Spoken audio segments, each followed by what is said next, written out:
भाई साहब इतना हुआ खुद के दफ्तर खान से, अपने घर बुलवा के खा लिया मैंने मेहमान से, और अपनी गली से मुर्गा चुराना सबके बस की बात नहीं। अपनी गली से मुर्गा चुराना सबके बस की बात नहीं। जिसका चुराया उसको खिलाना सबके बस की बात नहीं। दोबारा आप लोगों की अदालत में साई सागर का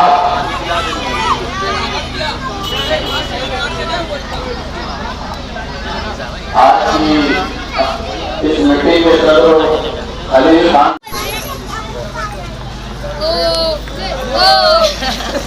आज हिलालपुरे में ये मजलिस की मीटिंग होने जा रही है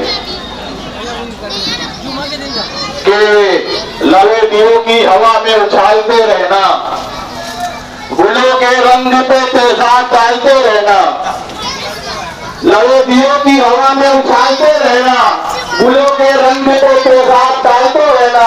और ये चारों पैनल नूर बन के फैल जाएंगे जमाने में, तुम डिपो की संडास में कीड़े